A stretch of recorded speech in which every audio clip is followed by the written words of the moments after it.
Hey everybody, Mark Burgess here, Big East Bass Fishing. Bringing you a video today regarding the recent drama with the latest MLF event down there on the Harris Chain in Florida. Excuse me. So, I wanted to, but I didn't want to address, like the negativity in fishing because I'm not a negative person. I'm positive. For the most part, but it's funny how people kind of gravitate to that. The drama, on the other hand, that I don't view drama as negativity. Drama is like a magnet, okay? Human nature magnet, all right?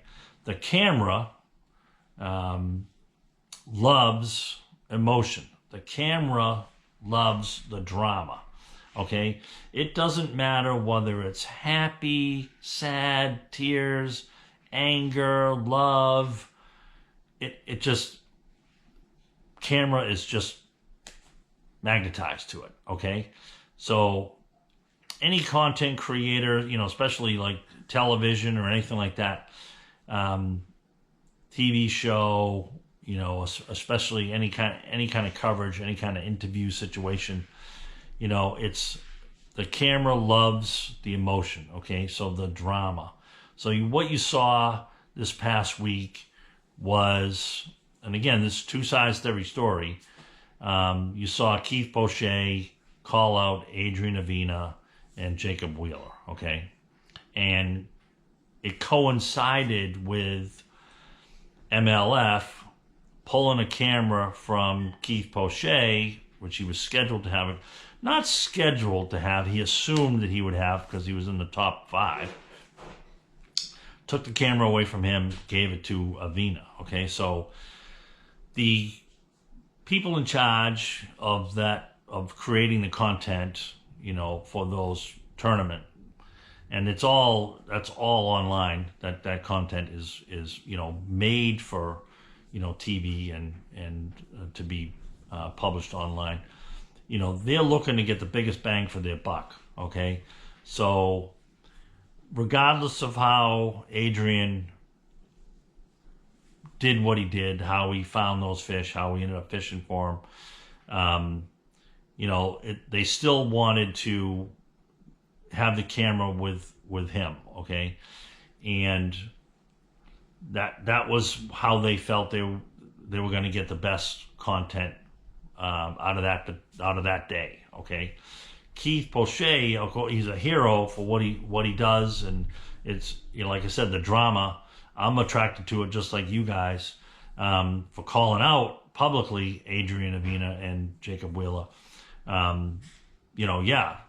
Like, wow, okay, so again, we're attracted to that, but Adrian could have found those fish in practice and just never showed up, like, whether Adrian was fishing the spot in the morning and Keith Poche was in the afternoon or vice versa, wherever it was. We've all been there before where, we go to an area in practice, then we visited a number of times in practice, visited during the tournament, then all of a sudden somebody shows up and it's like, I've never seen you here, ever.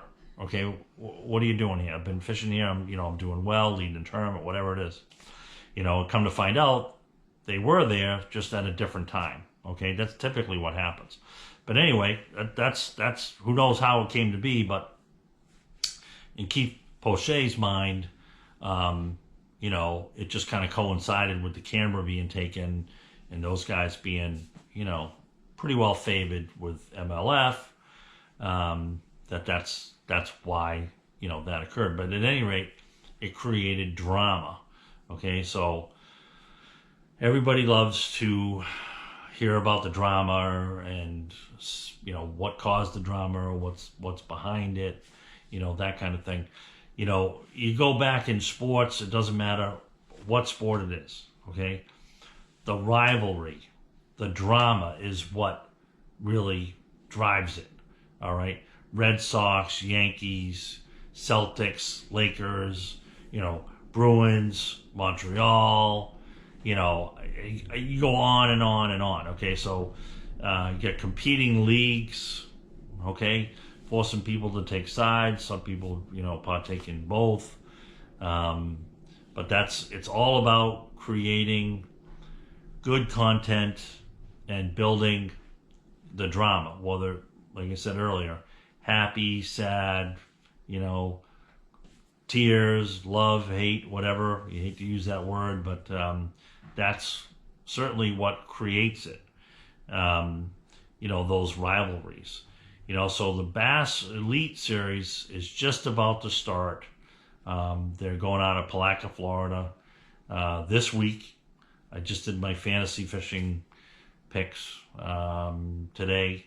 You know, for that, I'm going to publish them on my Facebook page, Big East Bass Fishing, and we'll see.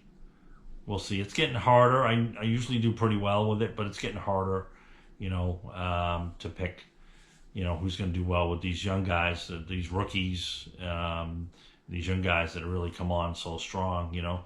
So you saw a little bit of that last year with some of the rookies, you know, flexing their muscle, rubbing elbows with some of the veterans, you know, and of course you've got to factor in forward-facing sonar with that, which these younger guys, these rookies coming in with forward-facing sonar and the technology, really good. You got guys that have been making a really good living without it for much of their careers. We're talking, you know, I was going to say 10, 15, but it's more like 15, 20, 25, 30-year fishing careers now being faced with forward-facing sonar and the challenge of these younger guys who are dominating with it. You know, so it builds drama, you know, and that's, you know, it's what people want to see. So you don't want to get confused between negativity and drama. I think a lot of people are labeling some of the drama with negativity. And to me, I look at it differently. You know, is the sport in transition, changing? It always has been. It's a young sport. It's always evolving. You know, there was the president of the NPFL posted an article on this, and I haven't read it in its completion yet. I'm going to do that, and I'll actually do a video about it on his thoughts. Of course, you know, NPFL, you know, they were the first league, come right out of the gate, boom, banning forward-facing sonar. I think that was a no-brainer decision by them based on the guys that fished that trail. You know, I think that you know, didn't hurt them one bit. And you see a lot of guys now that fish the Elite Series, that fish MLF, also fishing the NPFL because they were smart and scheduled their schedule in and around these other tournaments so they wouldn't overlap, so guys could fish both. Okay, so everybody likes a little bit of drama. I like the drama. Don't confuse it with negativity, and let's be positive out there for the sport. Everything's going to work out just fine. Let me know your thoughts on that. All right, shoot me a message in the comments. Let me know your thoughts on that. Keep those comments coming. I really appreciate it. Some really, really good comments on the latest videos that I posted here last week or so. So, all right, appreciate it, and look forward to reading those comments.